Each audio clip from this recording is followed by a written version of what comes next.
හරි ළමයි මේ 2016 පාස් පේපර් ඩිස්කෂන් එක පටන් ගන්නවා. එතකොට 2016 පාස් පේපර් ඩිස්කෂන් එකේ MCQ අද දවසේ පළවෙනි 20 සම්පූර්ණයෙන්ම කතා කරලා ඉවර කරනවා.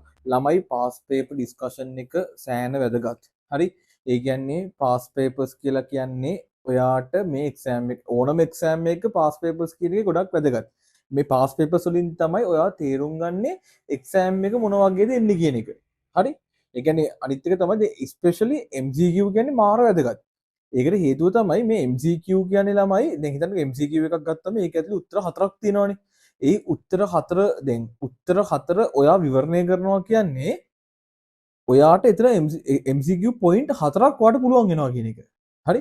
ඒ නිසා ඇත්තටම පාස් පේපර්ස් කරන්න ඒවා විවරණය කරන ස්පෙෂලි MCQ වලට ලොකු වේට් එකක් දෙන්න. මොකද MCQ වලින් ඔයාලට ගොඩාක් ලකුණු හදාගන්න පුළුවන්. MCQ වල ඔයා ලකුණු හදාගන්නකොට ඔයාලට ස්ට්‍රක්චර්ඩ් එකටත් ඒක සෑහෙන සපෝටිව් වෙනවා. හරි.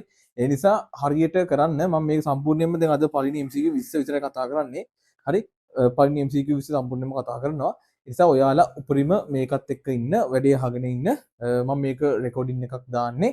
මේ රෙකෝඩින් එක බලන්න ස්කිප් කර කර බලන්න එපා. ප්‍රශ්න 20යිනේ. ඒ ප්‍රශ්න 20ම හිමීට සීඩුවෙන් අහගෙන යන්න. හරි. ඕකේ අපි වැඩේ පටන් ගමු. එතකොට මේ 2016 පාස් පේපර් එක. හරිද? 2016 පාස් පේපර් එක 2016 පේපර් එකේ පළවෙනි MCQ 20. හරි? පළවෙනි MCQ 20 තමයි මෙතනදී කතා කරන්නේ. හරිද ළමයි? එහෙනම් වැඩේ පටන් ගමු. පළවෙනි ප්‍රශ්නේ. දෛශික රාශියක් වන්නේ පහත කවරක්ද? හරි? ළමයි දෛශික රාශියක් කියන්නේ මොකක්ද?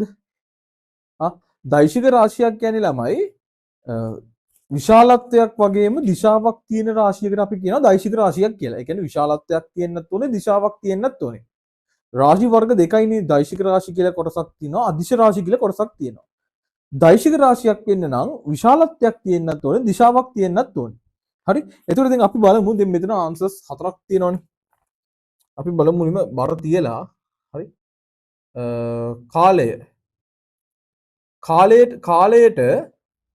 විශාලත්වයක් තියෙනවා.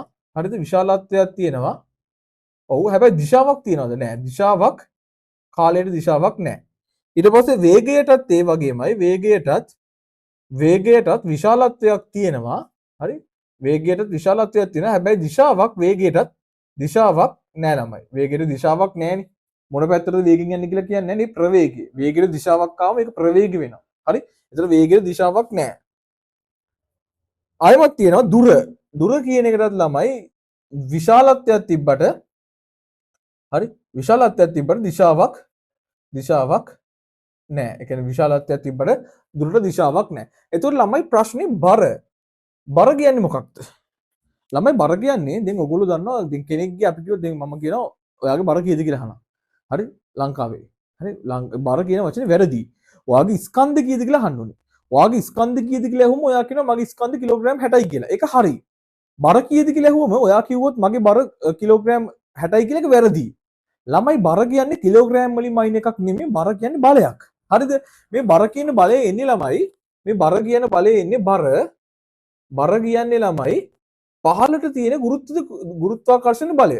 ඒකට කියන වචනේ තමයි බර කියන්නේ. ඒ කියන්නේ ගුරුත්වාකර්ෂණ බලය නිසා ඒ කියන්නේ ඇති වෙන ගුරුත්වාකර්ෂණ බලය නිසා ඇති වෙන එක තමයි මේ බර කියලා කියන්නේ. මේක බලයක්. හරි? දැන් හිතන්නකෝ ඔයාගේ ස්කන්ධය අපි හිතමුකෝ කිලෝග්‍රෑම් 60යි කියලා. ඔයාගේ ස්කන්ධය කිලෝග්‍රෑම් 60යි නම් ඔයාගේ බර වෙන්නේ ළමයි හරිද? බර වෙන්නේ ස්කන්ධය වැඩි කිරීම පහළට තියෙන ගුරුත්වය තුරනේ. MS ඍණ 2. හරි? පහළ තියෙන ගුරුත්වය තුන. එතකොට ඔයාගේ බර එනවා කිලෝග්‍රෑම් 600ක්. සෝරි මේ නිව්ටන් 600ක්. ඔයාගේ බර එනවා නිව්ටන් 600ක්. මේක මොකද මේක විශාලත්වයක් විතර තියෙන්නේ නැහැ. ගුරුත්වාකර්ෂණය කොහෙද තියෙන්නේ පහළට. එතකොට මේ බර කියන්නේ පහළට ගුරුත්වාකර්ෂණය. එතකොට ළමයි මතක තියාගන්න. බර කියන්නේ අදිශයක් නෙමෙයි දෛශිකයක්. හරි? මේක විශාලත්වයකුත් තියෙනවා දිශාවකුත් තියෙනවා. ගුරුත්වාකර්ෂණයම ඉන්නේ පහළට. උඩරම ඉන්නේ ගුරුත්වාකර්ෂණයම ඉන්නේ පහළට. එතකොට ගුරුත්වාකර්ෂණය පහළට මයින්නවා කියන්නේ බර කියන්නේ දෛශිකයක් පහළට දිශාවක් තියෙනවා. ඒ වගේම විශාලත්වයක් තියෙනවා. ඒතර උත්තරේ 1 බර විශාලත්වයක් තියෙනවා. හරි විශාලත්වය තියෙනවා දිශාවක් ඇත. එතකොට උත්තරේ 1. හරි. පළවෙනි උත්තරේ 1. ද්විපද නාමකරණයේ දෙවෙනි ප්‍රශ්නේ ද්විපද නාමකරණයේ සම්මතයන්ට අනුව වලිකුකුලාගේ විද්‍යාත්මක නාමය නිවැරදිව දැක්වෙන වර්ණය තෝරන්න. හරි. වලිකුකුලාගේ විද්‍යාත්මක නාමය. හරි. මෙතන ලියුමේ 2. වලිකුකුලාගේ විද්‍යාත්මක නාමය. ළමයා මෙතනදී වලිකුකුලාගේ විද්‍යාත්මක නාමය පාඩම් වෙන්න අත්‍යවශ්‍යම නැහැ. හරිද? ඒ කියන්නේ පාඩම් වෙනවා නම් හොඳයි. යා මේ කියන්නේ උදාහරණ ටිකක් තියෙනවානේ. ඒ ටික පොල් ගහේ ඔය වගේ දේවල් ටිකක් තියා මතක තියාගන්න එක හොඳයි. දැන් මෙතනදී ඇත්තටම ඔයාගේ බලන්නේ විද්‍යාත්මක නාම ටික මතකද කියනට වඩා විද්‍යාත්මක නාමයක් ලියනකොට ඒකේ තියෙන්න ඕනේ ඒ කියන්නේ ලියන විදිහක් තියෙනවානේ.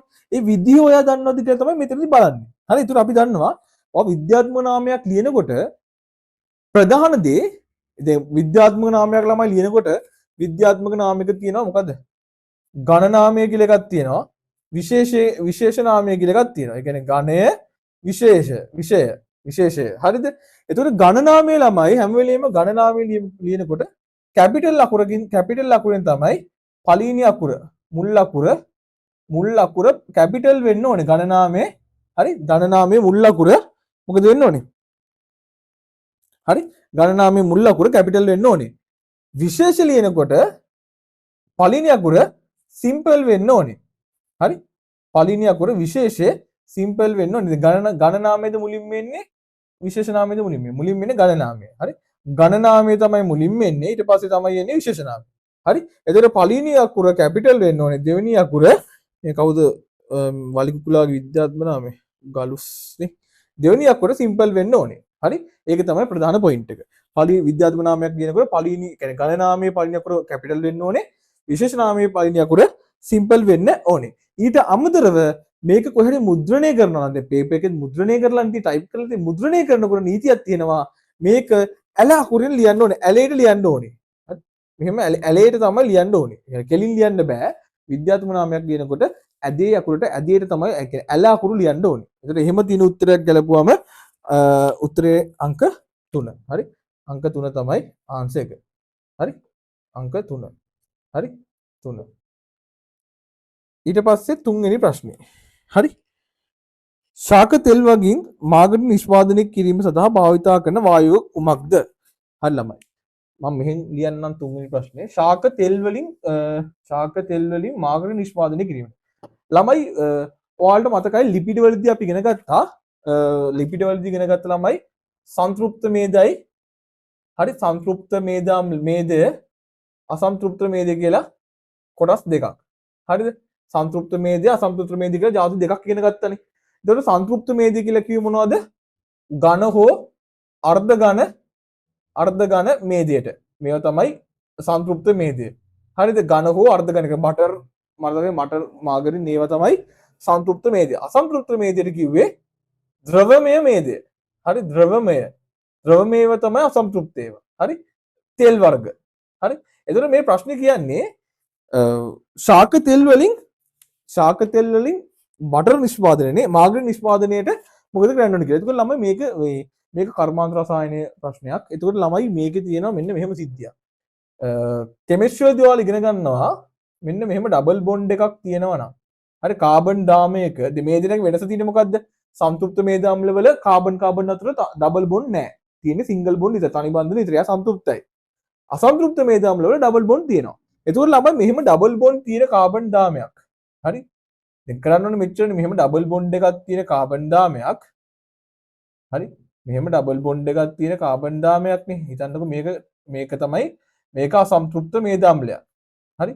මේක අසන්තෘප්ත මේද අම්ලයක කෑල්ලක් නේ. හරි? දැන් මේ අසන්තෘප්ත මේද අම්ලෙ මෙන්න මෙතන ඩබල් බොන්ඩ් එකක් තියෙනවා. මේ ඩබල් බොන්ඩ් එක සිංගල් බොන්ඩ් එකක් කළොත් තමයි මේක සංතෘප්ත මේද අම්ලයක් වෙන්නේ. ඒතකොට මේක බටර් තත්ත්වයටපත් වෙනවා. දැන් මේක ද්‍රවමය ලිපිඩයක්. ඒ කියන්නේ එහෙම නැත්නම් ශාක තෙල් මේක බටර් කරන්න නම් මාගරින් කරන්න මේක අසන්තෘප්ත වෙන්න ඕනේ. අසන්තෘප්ත වෙන්න නම් මේ ඩබල් බොන්ඩ් එකයි අයින් වෙලා ඒක සිංගල් බොන්ඩ් එකක් වෙන්න ඕනේ. එතකොට ළමයි කෙමිස්ට්‍රි වලදී තියෙනවා පොඩි රසායනික හයිඩ්‍රජනීකරණය කියලා පොඩි ක්‍රියාවලියක්. හයිඩ්‍රජනීකරණය කියලා ක්‍රියාවලියක් තියෙනවා. ඒකෙදි වෙන්නේ ළමයි මෙච්චරයි. නිකල් හෝ ප්ලැටිනම් ඔය උත්ප්‍රේරක දෙකත් එක්ක හරි මේ උත්ප්‍රේරක දෙකත් එක්ක එක දෙකක් සමග H2 වායුව මෙයාට දානවා. හරි? H2 වායුව මෙන්න මේ දෙකත් එක්ක මෙයාට H2 වායුව දාලා ප්‍රතික්‍රියා කරනවා. එහෙම ප්‍රතික්‍රියා කරාම ළමයි මෙතනින් අවුට්පුට් එකක් හම්බ වෙනවා මෙන්න මේ වගේ එකක්. මොකද්ද වෙන්නේ? මෙන්න මේ ඩබල් බොන්ඩ් එක සම්පූර්ණයෙන්ම කැඩිලා හරි මේ ඩබල් බොන්ඩ් එක සම්පූර්ණයෙන්ම ළමයි කැඩෙනවා. ඒ ඩබල් බොන්ඩ් එක කැඩිලා එතන හයිඩ්‍රජන් දෙකක් එනවා. හරි කෙලින්ම එයා සංතෘප්ත මේදයක් බවට සංතෘප්ත කාබන් දාමයක් බවට පත් වෙනවා. පැහැදිලිද? එයා කෙලින්ම සංතෘප්ත කාබන් දාමයක් බවට පත් වෙනවා. මේකට කියනවා ළමයි හයිඩ්‍රජනීකරණය කියලා. මේකට කියනවා වචනේ අපි හයිඩ්‍රජනීයකරණය. හයිඩ්‍රජනීය හරි හයිඩ්‍රජනීයකරණය. හරි හයිඩ්‍රජනීයකරණය කියන්නේ හයිඩ්‍රජන් දෙන එකට. ඒ හයිඩ්‍රජන් දීලා මෙතන මේ ඩබල් බොන්ඩ් එක වෙනුවට හයිඩ්‍රජන් දෙක දෙපැත්තට දෙනවා. එතකොට එයා අසන්තෘප්තතාවයේ ඉඳන් සන්තෘප්තතාවයට මාරු වෙනවා. එතකොට ළමයි ප්‍රශ්නේ අහලා තියෙන්නේ ශාක තෙල් මාගරින් බව නිෂ්පාදනය කරන භාවිත කරන වායුව කුමක්ද? ඔක්සිජන් නෙමේ. කෙලින්ම මොකක්ද උත්තරේ? හයිඩ්‍රජන් තමයි භාවිත කරන්නේ. හයිඩ්‍රජනීකරණය හයිඩ්‍රජන් තමයි පාවිච්චි කරන්නේ. හරි. එතකොට මේ ප්‍රශ්නේ හරි. ඊළඟට යමු. හතරවෙනි ප්‍රශ්නේ. සුලග මගින් ව්‍යාප්ත වීම සඳහා අනුවර්තනය වී ඇති බීජ වර්ගයක් වන්නේ පහත කවරක්ද?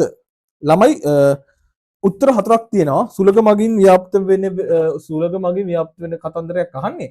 උත්තර හතරට තියෙනවා එක රබර්. ළමයි රබර් කොහොමද ව්‍යාප්ත වෙන්නේ? රබර් දැකලා තියෙනවනේ රබර් දැකලා නැද්ද කොහෙවත්? රබර් ළමයි ව්‍යාප්ත වෙන්නේ මේක ස්පෝටනය වෙනවා. ඒක පිපිරිලා. මේක ස්පෝටනය වෙලා පිපිරිලා තමයි මේ රබර් කියන එක මේ ව්‍යාප්ත වෙන්නේ ස්පෝටනයෙන්. හරි? ස්පෝටනය එහෙම නැත්නම් පිපිරීමෙන්. පිපිරිලා තමයි මේක රබර් කියන එක ව්‍යාප්ත වෙන්නේ ස්පෝටනයෙන් එහෙම නැත්නම් පිපිරිලා. ඊළඟට තියෙනවා ඇපල්. මේ ඇපල් නෙමෙයි ඈ. ඇපල් කියන්නේ සමහරක් ළමයි හිතුවා මේ ඇපල් කියන එක printing mistake එකක් වෙලා ඇපල් කියලා ලියවිලා ඇති කියලා. නෑ ඇපල් නෙමෙයි. මේක ඇපල් නෙමෙයි ඇපල් තමයි. හරි? ඇපල් කියන්නේ ළමයි මේ ඔය තුත්තිරි වගේ එකක්. හරි? තුත්තිරි වගේ පොඩි නිකන් අර කටු වගේ තියෙනවා. චූටියා මේ පොඩි එකක්. ඒක ළමයි සතුන්ගේ කලිසම් වල එහෙම කියලා කලිසම් කියන්නේ ඇලෙනවා. හරි? ඒක ඇල්ලලා ඒතනින් තමයි ව්‍යාප්ත වෙන්නේ. ඒකට සතුන් මගින් තමයි මේ ඇපල් කියන එක ව්‍යාප්ත වෙන්නේ. හරි? ඊළඟට තියෙනවා කරවිල. කරවිලත් ඒ වගේමයි ළමයි. කරවිල ව්‍යාප්ත වෙන්නේ සතුන් මගින්ම තමයි. කරවිල ව්‍යාප්ත වෙන්නේ සතුන් මගින්මයි. ඊළඟට අන්තිම එක වරා. හරි? ළමයි වරා ව්‍යාප්ත වෙන්නේ සුලගෙන්. හරි? ඒ කියන්නේ මේක වරා කියන්නේ ළමයි හරි සැහැල්ලු එකක්. මේක බර නෑ. වරා කියන්නේ ගොඩක් සැහැල්ලු. මේකේ තියෙනවා ළමයි නිකන් අර මේ සේද වගේ පොඩි කෙදි වගේ තියෙනවා. හරි වරාවල සේද වගේ පොඩි කෙදි වගේ තියෙනවා. මේක හුලගෙන් යන එකක්. හරි? වරා හොර ඒ ඔක්කොම හුලගෙන් යන එකක්. හරි? එතකොට උත්තරේ වෙන්නේ 4. වරා තමයි ආන්සර් එක. හරි? හරි මම මේ තව ඉඩ තියෙනවානේ. හරි. ඊළඟ ප්‍රශ්නේ. භාෂ්මික මාධ්‍යයේදී පිනොප්තලීන් වල වර්ණය කුමක්ද? හරි. මේක නම් ළමයි ගොඩක් මතක තියාගන්න ඕනේ ප්‍රශ්නයක්. භාෂ්මික මාධ්‍යයේදී පිනොප්තලීන් වල වර්ණය කුමක්ද කියලා තමයි අහන්නේ. මේක මතක තියාගන්න. ෆිනොප්තලීන් මෙතිල් ඔරෙන්ජ් හරි පිනොප්තලීන් මෙතිල් ඔරෙන්ජ් නිල් ලිට්මස් හරි නිල් ලිට්මස් රතු ලිට්මස් පොඩි වගුවක් අදිමු. හරි කොහොම ඇන්දම ආම්ලික මාධ්‍යයේදී ආම්ලික භාෂ්මික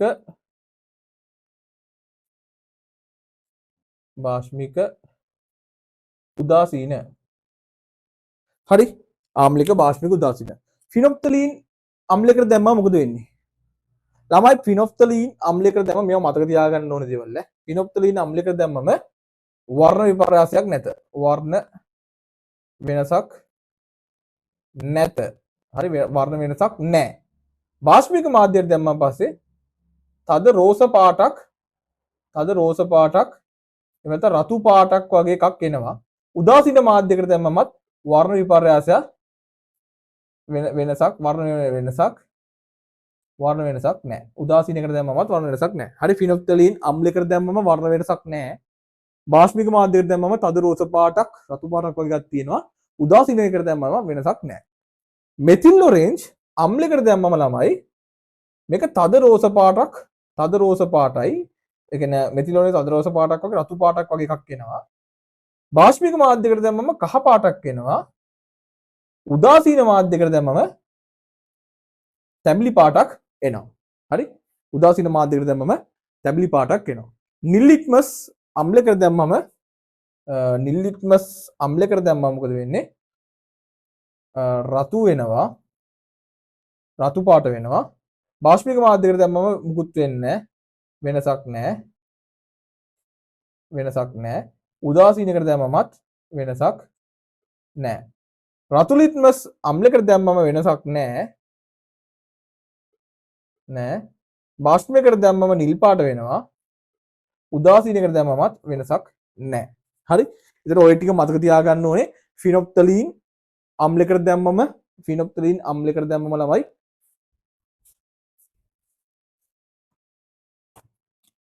හරි? ෆිනොප්තලීන් අම්ලයකට දැම්මම ළමයි වර්ණ වෙනසක් වෙන්නේ නැහැ. හරි? ෆිනොප්තලීන් බාෂ්පික මාධ්‍යයකට දැම්මම තදරෝස පාට වෙනවා. රතු පාටක් වගේ එනවා. උදාසීන මාධ්‍යයකට දැම්මමත් වෙනසක් වෙන්නේ නැහැ. මෙතිල් ඔරෙන්ජ් අම්ලයකට දැම්මම තදරෝස පාටක් වෙනවා. බාෂ්පික මාධ්‍යයකට දැම්මම කහ පාටක් වෙනවා. බාෂ්පික මාධ්‍යයකට දැම්මම මෙතිල් ඔරෙන්ජ් කහ පාටයි. උදාසීනකට දැම්මම තැඹිලි පාට උඩු දුඹුරු පාට තැඹිලි පාටක් වගේ එනවා. නිල් ලිට්මස් අම්ලයකට දැම්මම රතු පාට වෙනවා. බාෂ්පයකට දැම්මම වෙනස් වෙන්නේ නැහැ. නිල් ලිට්මස් උදාසීනකට වෙනස් වෙන්නේ නැහැ. රතු ලිට්මස් අම්ලයකට දැම්මම වෙනස් වෙන්නේ නැහැ. නිල් පාටයකට දැම්මම රතු ලිට්මස් රතු ලිට්මස් බාෂ්පයකට දැම්මම නිල් පාට වෙනවා. පැහැදිලිද? එතකොට උත්තරේ අපිට ඒ ඕව මතක තියාගන්න. උත්තරේ අපිට ගන්න පුළුවන්. බාෂ්පික මාධ්‍යයේදී පිනොප්තලීන් වර්ණවල වර්ණය කුමක්ද? බාෂ්පික මාධ්‍ය කියන්නේ මේක. ෆිනොප්තලීන් කියන්නේ මේක. ෆිනොප්තලීන් බාෂ්පික මාධ්‍ය තද රෝස පාට රතු පාට. ළමයි මේකේ ආන්සර් පේපර් එකේ මම දැක්ක විදිහට මේ 2016 1යි 2යි උත්තර දෙකම හරි දීලා තිබ්බා. රතු පාටටත් හරි දීලා තිබ්බා. රෝස පාටටත් හරි දීලා තිබ්බා. ඒතකොට උත්තරේ මේ දෙකම ගන්න පුළුවන්. හරි? අපි යමු ඊළඟ ප්‍රශ්නෙට.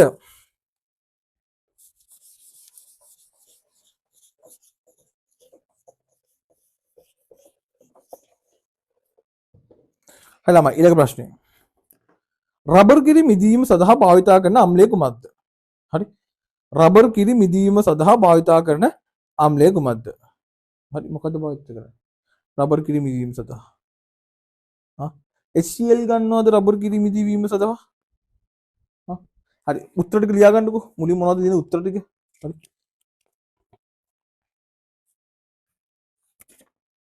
මේ ප්‍රශ්නාංක කීයද? ප්‍රශ්නාංක 6 නේ. HCl මොකටද ගන්නෙ? ළමයි HCl ගන්නවා ඔය මේ මොන හරි ලෝහ පිරිසුදු කරන්න වගේ. HCl කියන්නේ හොඳ එකක් නේ. හරි. ඒකින් කරනවා ඔය ලෝහ පිරිසුදු කරන්න වගේ ගන්නවා H2 හදන්න, H2 වායුව හදන්න, H2 වායුව හදන්න, ලෝහ පිරිසුදු කරන්න. හරි ඒ වගේ දේවල් වලට තමයි මේ HCl ගන්නෙ. හරි. එතකොට ඊළඟට තියෙනවා H2SO4. H2SO4 ගන්නවා ළමයි වාහන බැටරි හදන්න. වාහන බැටරි ඊට අමතරව ආයේ වාහන බැටරි හදන්නත් ගන්නවා. සබන් නිෂ්පාදනයටත් ගන්නවා. හරි. සබන් නිෂ්පාදනයටත් H2SO4 ගන්නවා. ආයේ පොහොර නිෂ්පාදනයටත් ගන්නවා. පොහොර නිෂ්පාදනයටත් H2SO4 ගන්නවා. ඊළඟට තියෙනවා මෙන්න මේක. මොකද්ද? ඇසිටික් නේ. හරි. ඇසිටික් අම්ලය ගන්න මොකටද? ඔයගොල්ලෝ ඇසිටික් කියලා කිව්ව ගමන් මතක් වෙනවා. මේ ඇසිටික් අම්ලය ගන්න ළමයි රබර් කිරි විදවීමට තමයි. හරි. ඇසිටික් අම්ලය ගන්නේ රබර් කිරි නේද? ඔක කියන්නේ රබර් කිරි විදවීමට. හරි. රබර් කිරි විදවීමට ගන්නේ මේ ඇසිටික් අම්ලය. ඇසිටික් අම්ලය. හරි. ඇසිටික් අම්ලය ගන්නවා රබර් කිරි මිදවීමට. හරි. ඊපස්සේ ආයෙ තියෙනවා මේ HNO3 නේ. ඔය HNO3 කියලා එකක් තියෙනවා. HNO3 ඒක ගන්නෙත් ළමයි පොහොර හදන්න ගන්නවා. හරි. පොහොර නිෂ්පාදනයේට HNO3 ගන්නවා. ඔය බෝම්බ වෙඩි බෙහෙත් හදන්නත් මම හිතන්නේ වෙඩි බෙහෙත් හදන්න පුපුරන ද්‍රව්‍ය තියෙන්නේ. පුපුරන ද්‍රව්‍ය හදන්නත් HNO3 පාවිච්චි කරනවා. හරි. එතකොට HCl ගන්න H2 වායුව හදන්න ගන්නවා. හරි. ලෝහ පිරිසුදු කරන්න වගේ දේවල්ට ගන්නවා. ලෝහ. එතකොට H2SO4 සල්ෆියුරික් ගන්නවා. වාහන බැටරිය හදන්න සබන් නිෂ්පාදනයට, පොහොර නිෂ්පාදනයට. HNO ඇසිටික් ගන්නවා රබර් කිරි මිදවීමට ගන්නවා. ඊළඟට අන්තිම එක HNO3 ගන්නවා පොහොර නිෂ්පාදනයට එහෙම නැත්නම් උපුරණ ද්‍රව්‍ය නිෂ්පාදනය. දැන් අද මේ ප්‍රශ්නේ මෙහෙම තිබ්බට ඊළඟ දවසේ අහන්න පුළුවන් මෙන්න මේක වාහන බැටරිය හදන්න මොකද්ද ගන්නෙ? සබන් නිෂ්පාදනයට ගන්නෙ මොකද්ද? එහෙම අහන්න පුළුවන්. එතකොට සබන් නිෂ්පාදනය මොකද්ද ගන්නෙ කියලා කිව්ව ගමන් මම දැනගන්න ඕනේ H2SO4 ගන්න කියලා. හරි? ඒ ප්‍රශ්නේත් ඉවරයි. ඊළඟට උභයගුණී ඔක්සයිඩයක් වන්නේ පහත කවරක්ද? ළමයි උභයගුණී කියන්නේ මොනවද? උභයගුණී කියන්නේ මොනවද? මොකද්ද උභයගුණී ලෝහයක් කියන්නේ මොකද්ද? ළමයි උභයගුණී ලෝහයක් කියන්නේ හරි අම්ල භස්මත් එක්ක අම්ලයක් සහ භස්මයක් ක්‍රියා කරලා හරි අම්ලයක් හා භස්මයක් ක්‍රියා කරලා ලවණයක් සමග H2 වායු හදනවා නම් ඒකට අපි කියනවා මොකද්ද? උභයගුණී කියලා. හරි උභයගුණී මූලද්‍රව්‍යයක් කියලා කියනවා.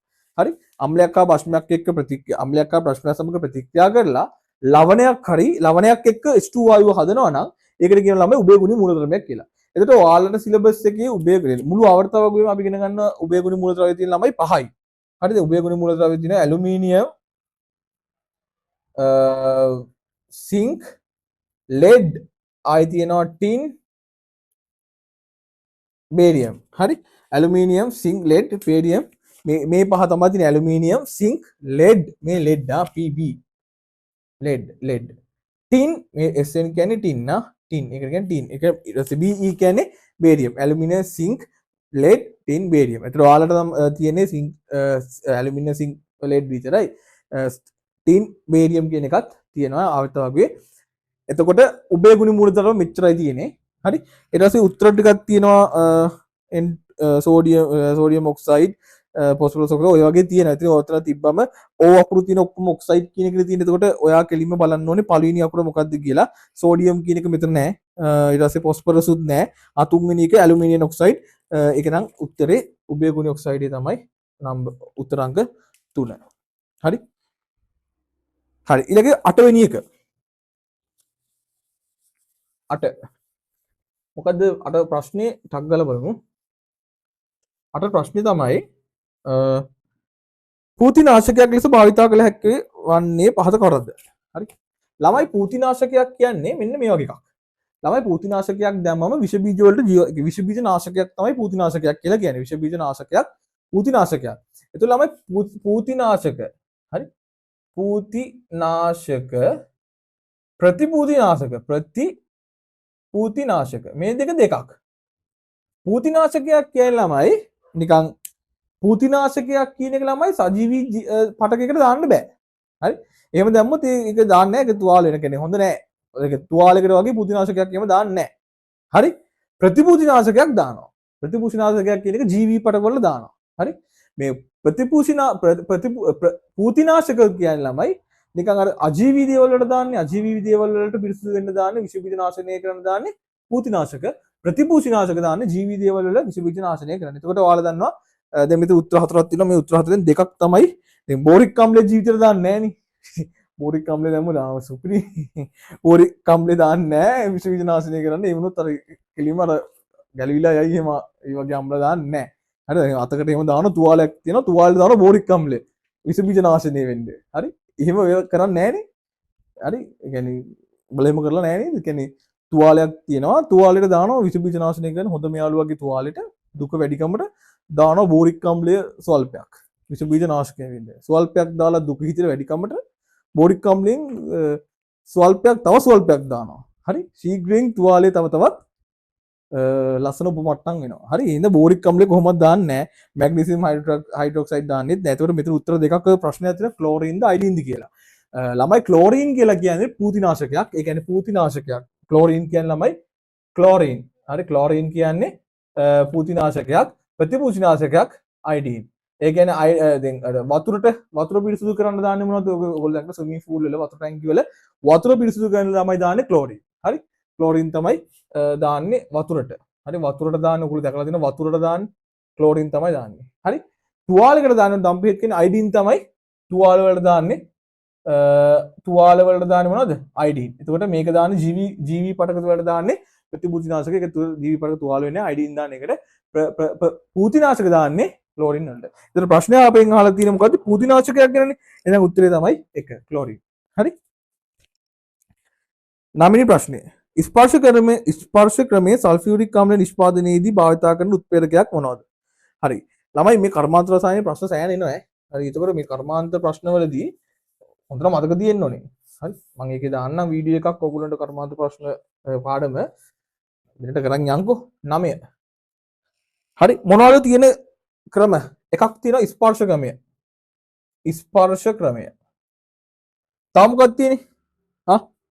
හේබර් ක්‍රමය කියලා එකක් තියෙනවානේ. හේබර් ක්‍රමය. තව සෝල්වේ කියලා එකක් තියෙනවා. තව විද්‍යුත් විච්ඡේදනය කියලා එකක් තියෙනවානේ. විද්‍යුත් විච්ඡේදනය. හරි. ස්පර්ශ ක්‍රමයේ ළමයි මොනවද හදන්නේ? ස්පර්ශ ක්‍රමයේ මොනවද හදන්නේ? ආව් සල්ෆියුරික් හදනවානේ. සල්ෆියුරික් හදනවා, H2SO4 හදනවා ස්පර්ශ ක්‍රමයේ. හේබර් ක්‍රමයේ ඔව් ඇමෝනියා හදනවා, NH3 ඇමෝනියා. හරි. ඇමෝනියා. හරි. මේක සල්ෆියුරික්. හරි. H2SO4 වලින් සල්ෆියුරික් හදනවා. sorry ස්පර්ශ ක්‍රමයෙන් සල්ෆියුරික් හදනවා, හේබර් ක්‍රමයෙන් NH3 හදනවා. ඊළඟට සෝල්වේ ක්‍රමයෙන් මොනවද හදන්නේ? ආව් සෝඩියම් බයිකාබනේට්. හදනවා සෝල්වේ ක්‍රමයේ. සෝල්වේ නෙමෙයි සෝල්වේ ක්‍රමයෙන් සෝඩියම් බයිකාබනේට්. හරි. විද්‍යුත් විච්ඡේදනයෙන් ඇලුමිනියම් වගේ ඒවා නිස්සාරණය කරලා ගන්න පුළුවන්. විද්‍යුත් විච්ඡේදනයෙන් ඒක ලෝහයක් වගේ හදන්න පුළුවන් විද්‍යුත් විච්ඡේදනය. එතකොට ස්පර්ශ ක්‍රමේදී ඔයාට මේක හදන්න උදව්වට ගන්න ඔයා මෙන්න මේක ඔයාලා තියෙන මොකද? මෙතන උත්තරේ තියෙනවා වැනේඩියම් පෙන්ටොක්සයිඩ්. හරි. වැනේඩියම් පෙන්ටොක්සයිඩ් ගන්නවා ස්පර්ශ ක්‍රමේදී උත්ප්‍රේරකයක් ලෙසට, හේබර් ක්‍රමේදී ගන්න උත්ප්‍රේරකයක් ලෙසට යකඩ. හරි. යකඩ ගන්නවා ඒකේ උදව්වක් විදිහට, කියන්නේ උත්ප්‍රේරකයක් විදිහට. එතන ප්‍රශ්නේ අහලා තියෙන අපේ ස්පර්ශ ක්‍රමයේ සල්ෆියුරික් නිෂ්පාදනය කිරීමේදී භාවිතා කරන උත්ප්‍රේරකය කොමක්ද? ස්පර්ශ ක්‍රමයෙන් උත්ප්‍රේරකය ලෙස පාවිච්චි කරන්නේ වැනේඩියම් පෙන්ටොක්සයිඩ්. හරි. එතන මේ ඔක්කොම අත තියාගන්න. ස්පර්ශ ක්‍රමයෙන් හදන්නේ සල්ෆියුරික් H2SO4, හේබර් ක්‍රමයෙන් හදන්නේ NH3 ඇමෝනියා, සෝල්වේ ක්‍රමයෙන් හදන්නේ සෝඩියම් බයිකාබනේට්, විද්‍යුත් විච්ඡේදනයෙන් ඇලුමිනියම්. හරි. මේ සෙට් එකම මතක තියාගන්න. එතකොට උත්තරේ අංක 4 9ට 4. 10 වෙනි ප්‍රශ්නේ.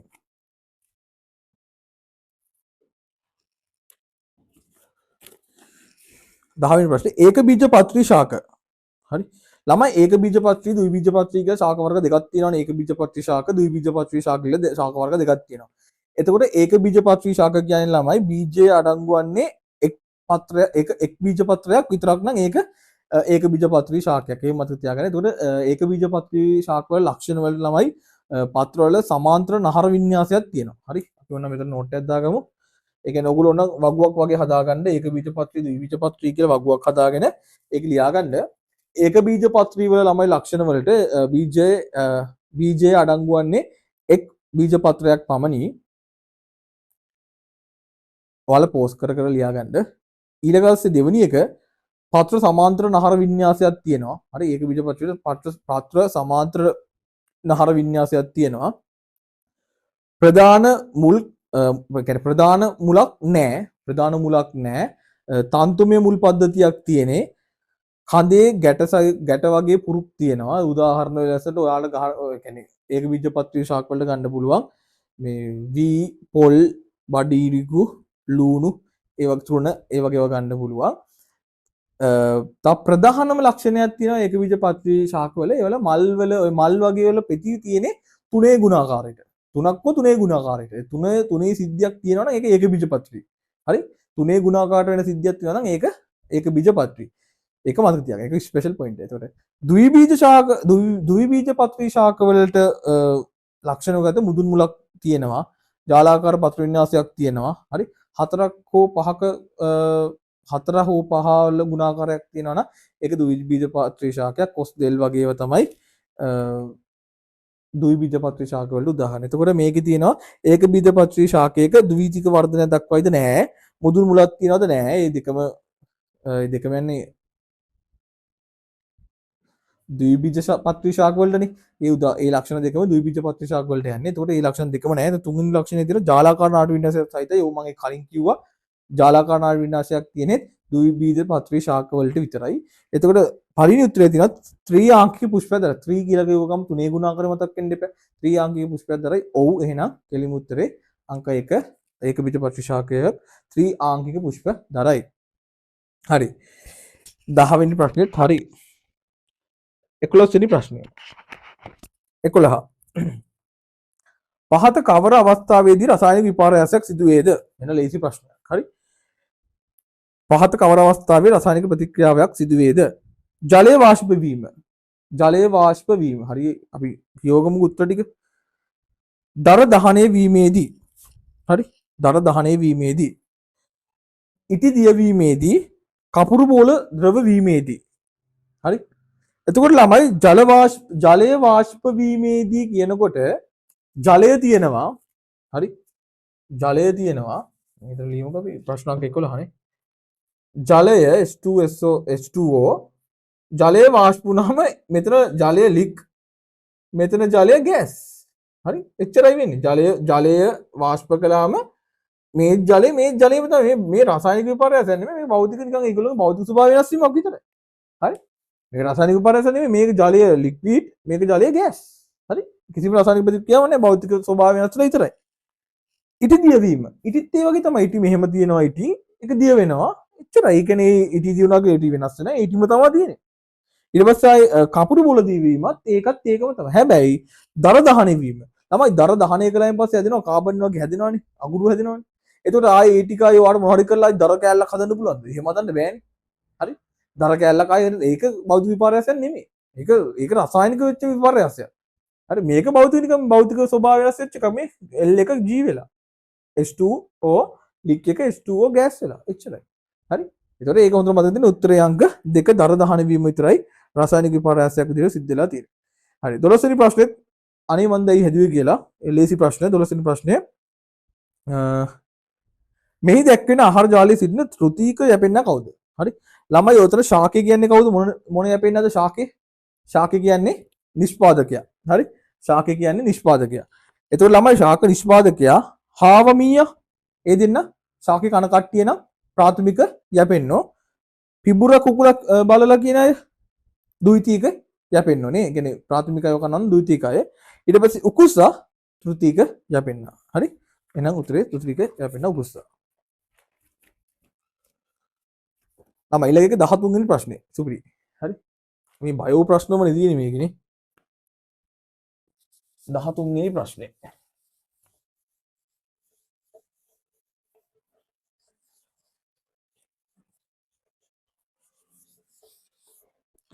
තමයි 13 වෙනි ප්‍රශ්නේ අහනවා මොකක්ද අහන්නේ මේ කණිකාවල ප්‍රශ්නයනේ. කණිකා රහිත සුදු රුධිරාණු වර්ගයක් සහ කණිකා සහිත සුදු රුධිරාණු වර්ගයක් තමයි අහන්නේ. ළමයි සුදු රුධිරාණු වර්ග දෙකක් තියෙනවා. හරි. සුදු රුධිරාණු ගත්තම සුදු රුධිරාණු වර්ග දෙකක් තියෙනවා ළමයි. හරි. එකක් තමයි කණිකාමය සුදු රුධිරාණු. කණිකාමය. හරිද? කණිකාමය. අනිත් එක තමයි ළමයි නිර්කණිකාමය. නිර්කණිකාමය. එකක් කණිකාමය සුදු රුධිරාණු, අනිත් එක නිර්කණිකාමය සුදු රුධිරාණු. ළමයි කණිකාමය සුදු රුධිරාණු කියන්නේ න්‍යෂ්ටියේ කණිකාවල න්‍යෂ්ටි කණිකාවලට බෙදලා තියෙනවා. හරි. කණිකාමය න්‍යෂ්ටියක් තමයි තියෙන්නේ. හරිද? කණිකාමය සුදු රුධිරාණු වල කණිකාමය ස්වරූපයක් තියෙනවා. ඒ කියන්නේ න්‍යෂ්ටිය කණිකාමය ස්වරූපයක් තියෙනවා. කණිකාමය සුදු රුධිරාණු වර්ග තියෙනවා ළමයි 3ක්. බේසොෆිල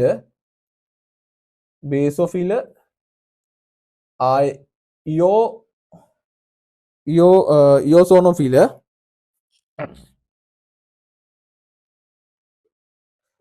අය තව එකක් තියෙනවා නියුට්‍රෝ. හරි. නියුට්‍රොෆිල. හරි.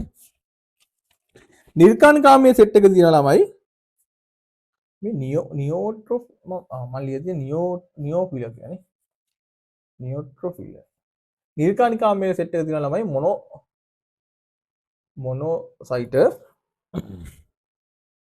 මොනෝසයිටයි ලිම්ෆොසයිට. මේ ලිම්ෆොසයිට කියලා කියන්නේ ඔයාලා දන්නවා වසා සෛල වලට තමයි කියන්නේ. වසා සෛල. හරි මේ වසා සෛල දෙකක් තියෙනවා TB කියලා. ඒ නිකන් අමතර දැනුමට ලිම්ෆොසයිට වර්ග දෙකක් තියෙනවා. මේ බේසෝෆිලා කියන්නේ ළමයි මේ බේසෝෆිලා කියන්නේ මේ රුධිර කැට ගහනවානේ. රුධිර කැට ගහන්න බලා ඕනේ වෙන්නේ විටමින් K නේ. ඒක රුධිර කැට ගහනවා කියන්නේ ළමයි ලොකු ප්‍රොසෙස් එකක්. හරි තුවාලයක් වුණාන් පස්සේ එතකොට විටමින් K ඉන්නේ නැහැ කඩාගෙන විදාගෙන තුවාලයක් වුණාන් පස්සේ ළමයි එතන තියෙනවා තන්තුවක්. ඒ තන්තු වලින් ලිහිල්ලලා පටක ස්තරයක් ඇද්දලා ඒකෙන් ත්‍රොම්බින් පොතොම්බින් කියලා සිද්ධියක් තියෙනවා. ත්‍රොම්බින් ඔහොම ලොකු සිද්ධියක් වෙලා එතන රුධිර කැට ගහනවා. මේ රුධිර කැට ගහන එක අනවශ්‍ය විදිහට වෙනවා නම් ළමයි ඒක හොඳ නැහැ නේ. අපි මැරෙනවානේ heart attack වගේ හැදෙනවානේ. තැන් වල රුධිර කැට ගැහුනොත්. හරි ඒක රුධිර ගමනාගමනට බාධාවක් ලා එන ලොකු ප්‍රශ්නයක්. ඒතකොට මේ රුධිර කැට ගහන එක නවත්තන්න තමයි වළක්වන බේසෝෆිලා. හරි මේ බේසෝෆිලා කරන්නේ රුධිර කැට ගහන එක වළක්වන්නේ මේ බේසෝෆිලා කියන එක්කෙනා. එතකොට මේ නියුට්‍රොෆිලා කරන්නේ දේහයට ඇතුළේ වෙන ඉන්නේ විස බීජ හරි බැක්ටීරියා ඉන්නේ. එයාලව භක්ෂණය කරන එක තමයි නියුට්‍රොෆිලා කරන්නේ. ඉයෝසිනොෆිලා කරන්නේ ආසාත්මිකතාවලට හේතු වෙන එක තමයි ඉයෝසිනොෆිලා කරන්නේ. බේසෝෆිලා කියන්නේ රුධිර කැට ගැහෙන එක අනවශ්‍ය රුධිර කැට ගැහෙන එක වළක්වනවා. ඉයෝසිනොෆිලා කියන ආසාත්මිකතාවලට හේතු වෙන එක නියුට්‍රොෆිලා කියන්නේ භක්ෂකතාව කියන්නේ බැක්ටීරියා වගේ භක්ෂක කියන්නේ විස කියන්නේ භක්ෂකතාවය තමයි එයා ගැන ඇතුළේ වෙන කියන්නේ ව්‍යාධි ජනකයෙන් එයා භක්ෂණය කරනවා. නිර්කණිකාමය සුදුරුදුරාණි ගත්තොත් ටික සයිස් එකේ වැඩි. එයාලගේ කණිකාමය ස්වරූපයක් නැහැ. මොනෝසයිට කියන්නේත් භක්ෂණය කරනවා. ඒගොල්ලෝ ඇතුළේ වෙන ශරීරයට ඇතුළේ වෙන විෂ බීජකේ ව්‍යාධි ජනකයෙන් භක්ෂණය කරන මොනෝසයිට. මේ ලිම්ෆොසයිට කියන්නේ ප්‍රතිදේහ. හරි ප්‍රතිදේහ තමයි ලිම්ෆොසයිට කියන්නේ. වසසයිල කියන්නේ ඒ ලිම්ෆොසයිටම තමයි. ඒකේ වර්ග දෙකක් තියෙනවා. T වසසයිල B වසසයිල කියලා. මේ ප්‍රතිදේහ හදන්න තමයි ඒගොල්ලෝ පාවිච්චි වෙන්නේ. හරි. එතකොට මේකේ අහලා තියෙනවා ප්‍රශ්නේ මොකද? කණිකා සුදුරුදුරාණුවක් කණිකා රහිත එකක් අහ කණිකා සහිත සුදුරුදුරාණුවක් පිළිවෙලින්. එතකොට එක තියෙන්නේ නියුට්‍රොෆිලා ඉයෝසිනොෆිලා. නියුට්‍රොෆිලා ඉයෝසිනොෆිලා නෑ දෙකම නෑ. පයින් උත්තරේ ගන්න බෑ දෙකම කණිකාමයයි. දෙවෙනි උත්තරේ තියෙන නියුට්‍රොෆිලා හරි මොනෝසයිට. උත්තරේ දෙක හරි. හැබැයි පිළිවෙල වැරදිනේ. මුලින්ම තියෙන්නේ මොකද්ද මේ කණිකාමය එකක්. එහෙනම් දෙක බෑ. මුලින්ම තියෙන කණිකාමය එකක්නේ. නියුට්‍රොෆිලා කියන කණිකාමයනේ බෑ. පිළිවෙලින් දැක්වෙන වට එහෙනම් දෙක බෑ. තුන වසාසෛල හරි ලිම්ෆොසයිට් නේ වසාසෛල මොනෝසයිට බෑ. දෙකම එකයිනේ. එහෙනම් ඒක ගන්න බෑ. හතර මොකද්ද? හරි මොනෝසයිට හරි නිර්කණිකාමයයි. කණිකා නෑ. අබේසෝෆිලා. එහෙනම් හරිනේ උත්තරේ අංක 4. ෂෝක්. හරි. 14 S2 අණුවක O පරමාණු වටා ඇති එකසර ඉලෙක්ට්‍රෝන ගන්න. ළමයි ලේසි ප්‍රශ්නයක් ඈ. S2 අණුවක් කියන්නේ ළමයි HOH. ළමයි සංයුජතාවය කියලා එකක් තියෙනවනේ. හරි. එතකොට ඔක්සිජන්ගේ සංයුජතාවය කීයද? ඔක්සිජන්ගේ සංයුජතාවය කොහොමද දන්නේ? ඔයගොල්ලෝ ආවර්තාවක දැකලා තියෙනවනේ. ආවර්තාවක් වේ මෙහෙම තියෙනවා. එතකොට ආවර්තාවකගේ කීවෙනි කාණ්ඩෙද මෙයා ඉන්නේ? 16 වෙනි කාණ්ඩේ. 16 වෙනි කාණ්ඩේ කියන්නේ 6. මෙයාගේ සංයුජතාවය කීයද? 6යි. ඒ කියන්නේ මෙයාගේ වටේට මෙයාටම කියලා ඉලෙක්ට්‍රෝන කියත් මෙයාටම කියලා තනියම මේ මගේමයි කියලා දෙන්න. කියන්නේ දෙන්නත් එක හුවමාරු වෙන්නේ මේ මගේමයි කියලා මෙයාට ඉලෙක්ට්‍රෝන තියාගන්න පුළුවන්. ඔක්සිජන් කීයද? 6ක් තියාගන්න පුළුවන්. මගේමයි කියලා. එතකොට මෙයාට දෙන්නට තියෙන ඉලෙක්ට්‍රෝන මෙතන එකයි මෙතන එකයි එයාටම කියලා ඉලෙක්ට්‍රෝන දෙකක් තියෙනවා. මෙතන ඉලෙක්ට්‍රෝන මෙයාට නෑයි ති. මේක මේ ඉලෙක්ට්‍රෝන නිකන් අර දෙන්නටම මේක මෙයාගේමනේ. හරි? මෙන්න මෙතන 1යි 2යි. තව මෙයාට 4ක් දාගන්න පුළුවන්. 1යි 2යි 1යි 2යි. හරි?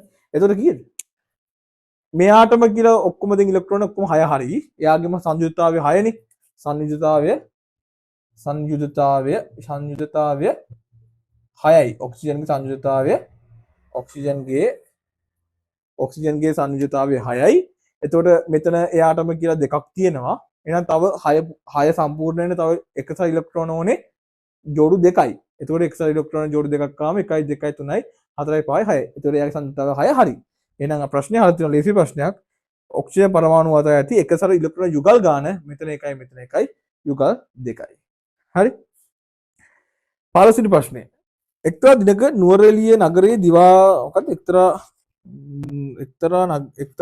එක්තරා දිනක නුවරඑළිය නගරයේ දිවා උෂ්ණත්වය සෙල්සියස් අංශක 16ද රාත්‍රී උෂ්ණත්වය සෙල්සියස් අංශක 4ද වේ. එදින නුවරඑළිය නගරයේදී දිවා රාත්‍රී උෂ්ණත්ව අතර වෙනස කෙල්වින් වලින් කීයද? අන්තරය කෙල්වින් වලින්. ළමයි එහෙනම් ලේසි ප්‍රශ්නයක් නේ එකත්. මේක වගමු නේ. මොකද්ද කියලා තියෙන්නේ? මෙන්න මෙහෙම ප්‍රශ්නයක්. හරි? ප්‍රශ්නාංක 15 හරි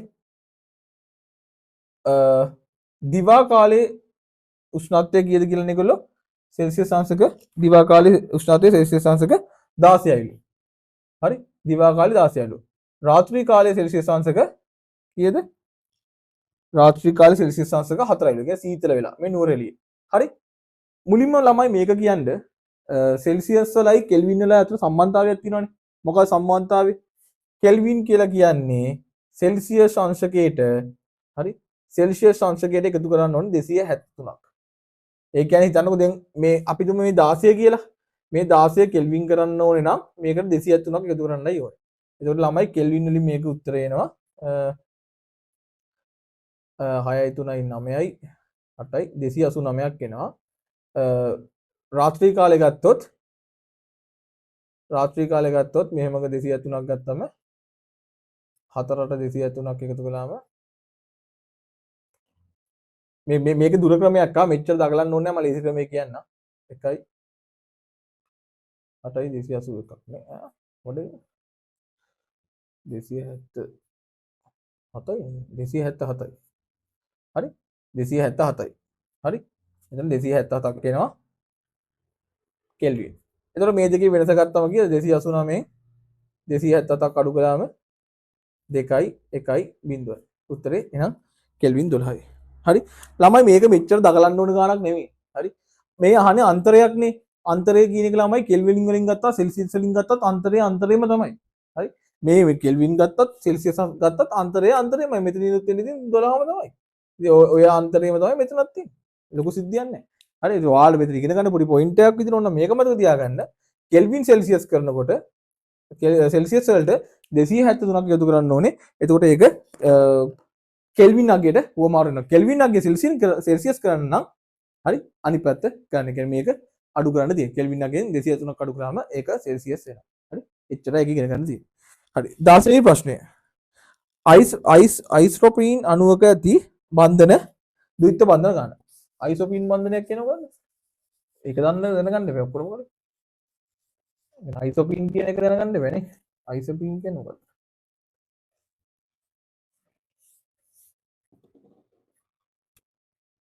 ළම අයිසෝප්‍රීන් ප්‍රශ්නාංක කීයද මේ 16 නේ ප්‍රශ්නාංක 16 CH3C ඩබල් බොන්ඩ් මෙන්න මෙහෙම එකක් තමයි අයිසෝප්‍රීන් කියන්නේ හරි C ඔක්කොම පහක් තියෙන්න ඕනේ 1යි 2යි 3යි මේකේ සූත්‍රය වෙන්නේ C 5යි H 8යි එතකොට දැන් C 1යි 2යි 3යි 4යි තව C එකක් එන්න එපා හරි එතකොට මෙතන ඩබල් බොන්ඩ් එකක් තියෙනවා මෙතන ඩබල් බොන්ඩ් එකක් එනවා අයිසෝප්‍රීන් වල මේක ඇල්කේනයක් හරි හරි ඇල්කේන ඇල්කයින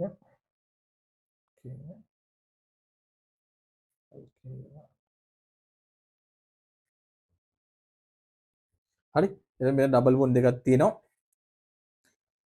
අපි හයිඩ්‍රජන් සම්පූර්ණ කරමුනේ මෙතන H එකක් එනවා මෙතන H එන්න බෑ මෙයා සංතෘප්ත මෙතන අසන්තෘප්ත වෙලා තියෙන්නේ මෙතන ඩබල් බොන්ඩ් දෙකයි මෙයාට තව හයිඩ්‍රජන් දාන්න බෑ මෙතන තව එක හයිඩ්‍රජන් එකක් දාන්න බෑ හයිඩ්‍රජන් 8 හරි කාබන් 5 හරි එතකොට මෙයාගේ තියෙන ඩබල් බොන්ඩ් ගාන ගත්තම මේක ඇල්කයිනියක් හරි මෙයාගේ ඩබල් බොන්ඩ් ගාන 2යි ඩබල් බොන්ඩ් දෙකක් තියෙනවා හරි මේක මම අයිසෝප්‍රීන් නා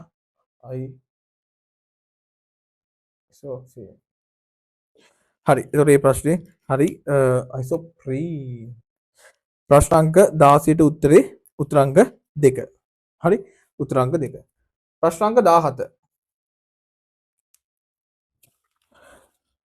කමල් දිගු කාලයක සිට වීදුරු කර්මාන්ත ශාලාවක සේවය කරමින් සිටි හරි ඔහුගේ පෙනහලි පටක ක්‍රමයෙන් විනාශ වෙමින් පවතින බව වෛද්‍යවරු පරීක්ෂණයකදී හෙළි වී යයි හරි මේ අනුව කුමන රෝගී තත්ත්වයකට පත් වී සිටිනවා ඕකේ හරි ළමයි උත්තරාංක 1 තියෙනවා ඇසිඩෝ මොකද තියෙන්නේ ඇස්බෙස්ටෝසිස් නේ ඇස්බෙස්ටෝසිස් කියවන්නත් බෑ කණේ මන් දන්නේ ඇස්බෙස්ටෝසිස් හරි ඇස්බෙස්ටෝසිස් කියන්නේ ඇස්බෙස්ටෝස් කියන කර්මාන්ත ශාලා කියන්නේ කර්මාන්තයේදී ඔය ලෙඩේ එනවා. ඔකත් පෙනහළු වලට එන ලෙඩක්. හරි පෙනහළු වලට ඇවිල්ලා ඔය ළමයි ඔයගොල්ලෝ දන්නවද මේ ෂීට් තියෙන වහල් ෂීට් ඇස්බෙස්ටෝස් සෙවිලි කර්මාන්තයේ ඒ සෙවිලි කර්මාන්තයේදී ඔය උතන කෙදි වගේක් තියෙනවා.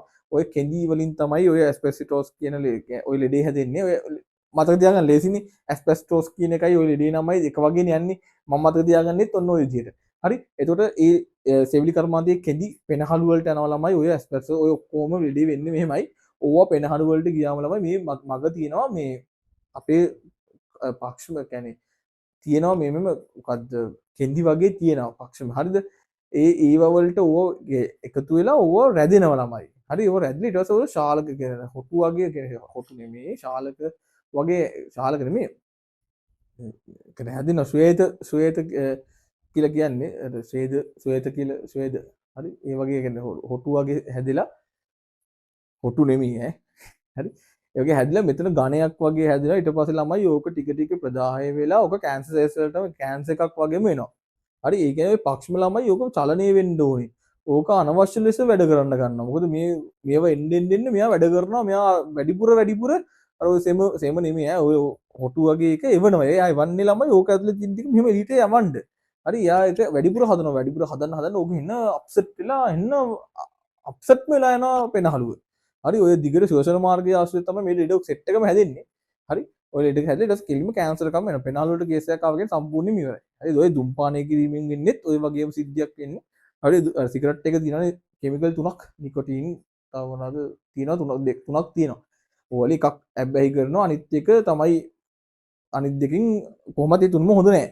හරි එතකොට ළමයි මේ ඔය තුනම පෙනහළු ආශ්‍රිත ශ්වසන රෝග වලට සම්බන්ධ තුනක් ඔය ලෙඩ ඔක්කොම ටික රැසිටෝබෙස්ට් කියන්නේ දැන් ඔය පළවෙනි ප්‍රශ්නේ පළවෙනි උත්තරේ ඇස්බෙස්ටොසිස් කියන එක මතක තියාගන්න. ඇස්බෙස්ටොස් කර්මාන්තය කියලා මතක තියාගන්න. ඇස්බෙස්ටොස් කර්මාන්තය කියන්නේ වහල සිවිලි වහල සීන්නයක්නේ. ඒකට ඔයාලට ඒක මතක තියාගන්න පුළුවන් ඒක සම්බන්ධ තියෙන කියලා. බ්‍රොන්කයිටිස් කියන්නේ ළමයි ඔය දූවිලි හා ඔය දුම්පානය කිරීමෙන් හැදෙන ඒකත් කියන්නේ ශ්වසන මාර්ගය ආශ්‍රිත ලෙඩක්. හරි. ඒක ශ්වසන මාර්ගය ආශ්‍රිත දූවිලි වලිනුත් හැදෙනවා. දුම්පානය කිරීමෙත් ඒක හැදෙනවා. ගෑස්ට්‍රයිටිස් නම් හැදෙන්නේ වෙනහල් වල නෙමෙයි. ගෑස්ට්‍රයිටිස් හැදෙන්නේ බල කන්න තුටියමයි ස්ට්‍රෙස් එකටයි තමයි ගෑස්ට්‍රයිටිස් හැදෙන්නේ. හරි. ඒක ආමාශය හැදෙන කේස් එකක්. සිලිකෝසිස් ළමයි සිලිකෝසිස් කියන්නේ මේ සිලිකා හරි සිලිකා කියන්නේ ඔය වීදුරු කර්මාන්තේ වීදුරු හදන්න ගන්න එකක් තමයි සිලිකා කියන්නේ. සිල්ක දූවිලි පෙනහළු වලට ගියාම තමයි සිලිකෝසිස් කියන ලෙඩේ හැදෙන්නේ. වීදුරු හදන සිලිකා ගන්නවා කියලා මතක තියාගන්න. වීදුරු හදන සිලිකා ගන්නවා නම් සිලිකෝසිස් හැදෙන්නේ වීදුරු කර්මාන්ත ශාලාවේ. එහෙනම් මෙයාට මේ ලෙඩේ හැදලා තියෙන ලෙඩේ මෙයා වැඩ කරන වීදුරු කර්මාන්ත ශාලාවකනේ. එහෙනම් මෙයාට හැදලා තියෙන්නේ සිලිකා දූවිලි ගිහිල්ලා තමයි මෙයාගේ ලෙඩේ හැදලා තියෙන්නේ. එහෙනම් මෙයාගේ ලෙඩේ තමයි සිලිකෝසිස්. හරි. ඒකත් හරි. 18 වෙනි ප්‍රශ්නය. අලිංගික ප්‍රජනනයේදී ළමයි අලිංගික ප්‍රජනනයේදී මොනවද වෙන්නේ? දැන් මේකේ පයින් උත්තරේ දිනවා විශාල ජනිත සංඛ්‍යාවක් කෙටි කාලින බිහි වේ. හරි අපි ඒක තියමුකෝ. දෙක උණන විභාජනය නෑ ළමයි. අලිංගික ප්‍රජනනය වෙන්නේ අනුන විභාජනය. හරි අලිංගික ප්‍රජනනය වෙන්නේ අනුන විභාජනය උණන විභාජනය නෙමෙයි. ජන්මාන ඉපදීම සිදුවේ නෑ. ඒක වැරදි. අලිංගික ප්‍රජනනයේදී වෙන්නේ නෑ. ලිංගික ප්‍රජනනයේ තමයි එකක් වෙන්නේ. පරිසරයට වඩාත් උචිත ලක්ෂණ සහිත නව ජීවි විශේෂයක් ඇති වේ. නෑ ළමයි. හරි ඒ කියන්නේ අලිංගික ප්‍රජනනයේදී වෙන්නේ ළමයි දැන් ඇත්තටම අලිංගික ප්‍රජනනයේ ඕගොල්ලෝ දන්නවා පණුවෙක් ඉන්නවා නම් ඒ පණුව තව කැලලක් කරලා තව පණුවෙක් හදනවා. එයාගේ ප්‍රභේද වෙනසක් වුණාද? නෑනේ. ඒ කියන්නේ එයාගේ අලුත් ප්‍රභේදයක් ඇතුළේ එයාම එයාගේ කොටසක් තව හදාගත්තා. ළමයි අලිංගික ප්‍රජනනයේදී එකපාර මාර සංඛ්‍යාවක් එයාට හදාගන්න පුළුවන්.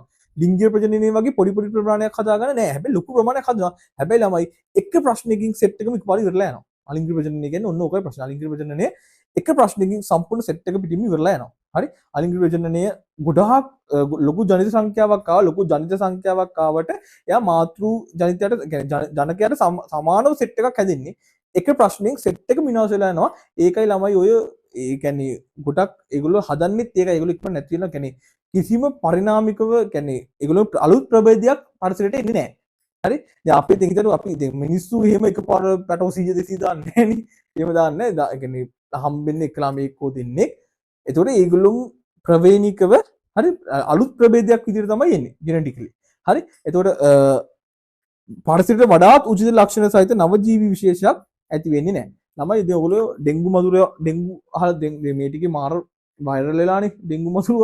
ඒ කියන්නේ සෑහෙන ශීඝ්‍ර ලෙස වැඩි වෙලා තිනවා. ඒක වසංගතයට දක්වාම අධි වසංගතයක් කියලා මම දැක්කා නිවුස් වලට දාලා තිනවා. ළමයි මීට අවුරුදු ගානකට අපි 8 වසරේදී ඉගෙන ගන්නකොට ඩෙන්ගු මදුරුව ළමයි පිරිසුදු ජලය විතරයි බිත්තර දෙන්නේ. හැබැයි ළමයි දැන් ඩෙන්ගු මදුරුව පිරිසුදු වතුර නෙමෙයි මිනිහට හවුන ඕන වතුරක බිත්තර දානවා. හරි මිනිහා අප්ග්‍රේඩ්ලා ඉන්නේ. දැන් ඉස්සර වගේ නෙමෙයි ළමයි ඉස්සර අපිට ඉස්සරට වඩා දැන් මේ මදුරුව අපිට කෑවම අපිට වෙන හානි වැඩි. මෙයා අප්ග්‍රේඩ්ලා ඒක කෘමි සත්තු වගේ ඒ කියන්නේ සත්තු ඒ කියන්නේ ඉක්මනට විනාශ වෙන සත්තු අපිට වඩා ඉක්මනට ඒගොල්ලෝ ස්වභාව ධර්මයත් එක්ක කියන්නේ පරිණාමිකව ඉක්මනට වෙනවා. හරි ඒගොල්ලෝ ආයු කාලේ කෙටි ඉන්න ළමයි. අපේ වගේ අවුරුදු කාලේ ආයු කාලේ නෙමෙයි ඒගොල්ලෝ ආයු කාලේ කෙටි ඉන්නේ ඒගොල්ලෝ ඉක්මනට පරිණාමික වෙනස් වෙනවා. දැන් ඔයගොල්ලෝ අලිංගික ප්‍රජනනය කියලා ඉගෙන ගන්න ඇත්තටම ওই පණුවෙක් කැලලක් කරලා තව පණුවෙක් වෙනවා වගේ ඒ වගේ සිද්ධියන්නේ. හැබැයි ළමයි ඊට වඩා අලිංගික ප්‍රජනනය සංකීර්ණයි. කෞමාරෝද්භාවය වගේ එකක් තියෙනවා. හරි කෞමාරෝද්භාවය කියලා කියන්නේ නිකන් අර මං එක ගැන දෙන්න කියන්න නැතුව ඉන්නම්. මීමැස්සෝ කටුස්සෝ වගේ තමයි කරන්නේ. නැත්නම් උඹලා මේක පිස්සු වෙන මොනවද හිතා ගන්නවා. හරි මේ ඒකද කෞමාරෝද්භාවය කියලා එකක් තියෙනවා. ඉස්සරහට ඔයගොල්ලන්ට උගන්නයි ඒවත් ඒලවස් වලට බයෝ කරනවා නම් එතකොට ඒකත් අලිංගික ප්‍රජනනයක්. හරි දැන් මෙතනදී අලිංගික ප්‍රජනනයේදී ඔයාලා ඉගෙන ගන්න තියෙන මෙච්චරයි. අලිංගික ප්‍රජනනයේදී විශාල ජනිත සංඛ්‍යාවක් කෙටි කාලීනදී ලැබෙනවා. අනිවාර්යයෙන්ම කෙටි. හැබැයි ලිංගික ප්‍රජනනයේදී ලොකු ජනිත සංඛ්‍යාවක් එකපාර හම්බෙන්නේ නැත. හරි එහෙනම් උත්තරය අංක 1. හලමයි ප්‍රශ්නාංක 19 ෆිසික්ස් ගානක් තියෙන්නේ සුපිරි. හරි. දැන් මේ ගානේ අහන ළමයි මෙන්න මේක ඇත්ත මේ ගානක් නෑ මේක නිකන් පොඩි සිද්ධියක් තියෙන්නේ. දර්පණයක නාභිය දුර සෙන්ටිමීටර් 30යිලු හරි. එම දර්පණයේ ප්‍රධාන අක්ෂය මත වස්තුවක් තැබූ විට දර්පණය මගින් සාධන ප්‍රතිබිම්බය තාත්වික වන අතර. හරි. ප්‍රධාන අක්ෂයක මත වස්තුවක් තිබ්බා හරි. දර්පණය මගින් සාධන ප්‍රතිබිම්බය තාත්විකයි හා එහි විශාලත්වය වස්තු විශාලත්වය සමග සමානයි කියලා තියෙනවා. මේ මధుරෝ ටිකක් ඇවිල්ලා මාර කේස්. හරි. එතකොට වස්තු විශාලත්වය සමග සමානයි කියලා කියනවා. ළමයි මුලින්ම මේ දර්පණය මොකද්ද කියලා අඳුර ගන්න එපා ඔයා. මොකද්ද මේ දර්පණය? මේක උත්තර දර්පණයද? දැන් දර්පණයක් කියලා කිව්වට හරි ප්‍රශ්නාංක 19 මෙයා දර්පණයක් කියලා කියනවා. හරි දර්පණයක් කියලා කිව්වොත් මොකද්ද කියලා දන්නේ නැහැ. උත්තලද අවතලද එහෙම නැත්නම් තල දර්පණයක්ද? ළමයි මේකේ තියෙනවා ප්‍රශ්නේ තව ඒක ඉස්සරහට ගියාම තියෙනවා තාත්වික වන අතර එහි විශාලත්වය. තාත්වික ප්‍රතිබිම්බයක් හදන්නේ කවුද? ළමයි තාත්වික ප්‍රතිබිම්බයක් හදන්නේ අවතල කාර්යය. හරි? අවතල නම් තමයි මොකද්ද? අවතල නම් තමයි තාත්වික ප්‍රතිබිම්බයක් හදන්නේ. එහෙනම් හරි ප්‍රශ්නේ සරලයි. හරි? තාත්වික වෙන්නත් ඕනේ. එහෙනම් මෙහෙම ගත්තා. හරි? ඔන්න ඔහොම ගත්තා. අපි හිතමුකෝ මෙතන තමයි F කියලා. මෙතන තමයි C. ඔන්න ප්‍රධාන අක්ෂය මේක නම් ළමයි මේම ගියා. මෙයා යන්නේ කොහෙන්ද? මෙතනින් යනවා. නාභියෙන් තමයි කැපෙන්නේ. හරි? ආයි මේම ගියොත් මෙයා ආයි කැපෙන්නේ කොතනින්ද? ඔතනින්. එතකොට ළමයි තාත්වික මේක තමයි ළමයි වස්තුව. හරි? මේක තමයි වස්තුව. මේ තමයි ප්‍රතිබිම්බය. යටිකුරුයි තාත්විකයි. වස්තුවට සමානයි. හරි?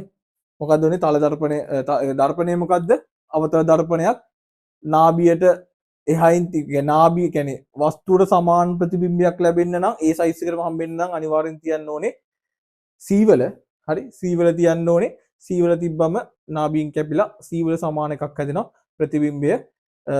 ප්‍රතිබිම්බය තාත්විකයි යටිකුරුයි වස්තුවට සමානයි. හරි? නාභිය දුර තියලා තිනවා ඒගොල්ලෝ අපිට නාභිය දුර තියලා තිනවා කීයද?